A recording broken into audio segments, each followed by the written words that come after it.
0800 yo fam, what's good, what's poppin'? Khalid here with another episode of WHTVRINNIT. Yo fam, what's good, what's poppin'? Yo fam, what's good, what's poppin'? 0800 yo fam, WHTVRINNIT. Yo fam, what's good, what's poppin'? Yo fam, what's good, what's poppin'? 0800 yo fam, WHTVRINNIT. Yo, 0800 yo fam, what's good, what's poppin'? Khalid Omari, aka Khalism, back in the hot seat for, let's say, the 4th week running. I'm gonna stop running the weeks. I'm gonna start running into it. I know that last week I popped off on I don't know, the week before or something like that. I popped off on LinkedIn, and do you know what I've realized? Like, one of the most entertaining things about being on LinkedIn is Christine Lagarde's comment section.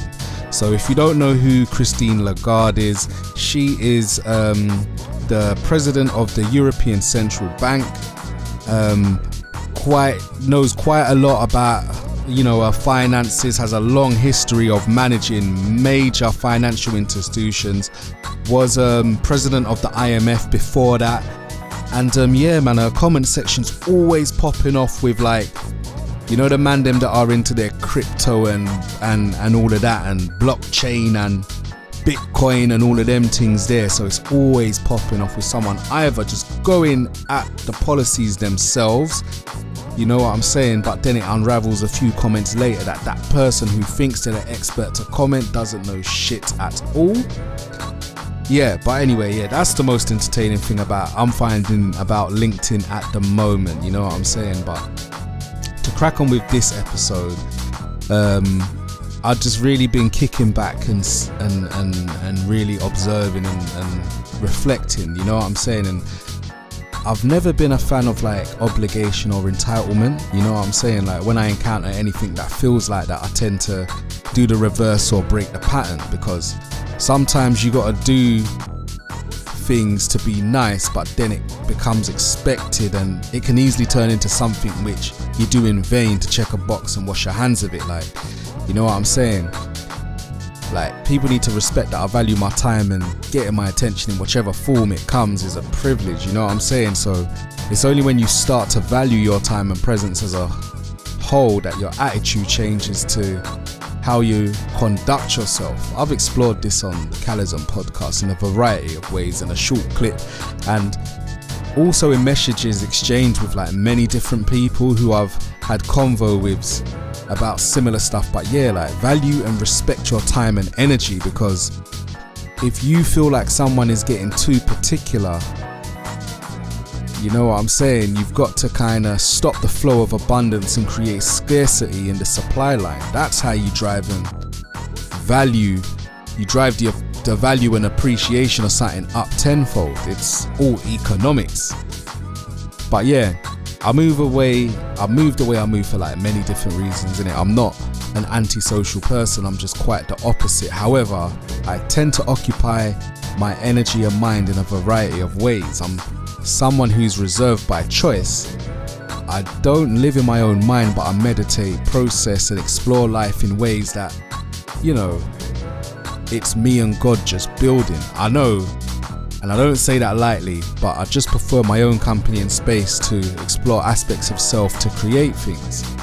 Like, it doesn't matter where I'm at or with whom, I always think about the things I should and could be spending my time doing. Like, the fact that I work 38 hours a week means that I often don't have enough time to explore the ideas in my head, let alone finish them. So a lot of the times I'd forego doing stuff because I've never not got stuff to complete. It's like Michelangelo, right? Having the task of building or painting the Sistine Chapel, but then being distracted and pulled in all sorts of different directions from the task at hand. It makes shit longer to do. Like, me, on the other hand, I try to do what I can on a daily to get stuff done, but can't seem to do it a lot of the time, or I can't really get time to just think and explore without being distracted by so many factors. Like, a lot of the time I distract myself. Sometimes I get distracted by energies from calls. Other times I get distracted from not having enough time to unwind from my work obligations. 28 hours a lot of the time, or 38 hours a lot of the time in the week, to build up ideas but not be able to exercise them straight away because you're at work. I think the secret to being hyper productive is to have clarity of mind. There's no way to be as productive as you envision with worldly worries on your mind. That's why the act of creating and completion is more spiritual than anything else. I call it God time, because there's something that flows through you, the type of focus that only comes from devotion and servitude to a higher power. You'll really get to work out what the purpose is for your powers and what cause you're using them for. Who are you serving and influencing? What behaviors are you kind of motivating and influencing? It's deeper than the average.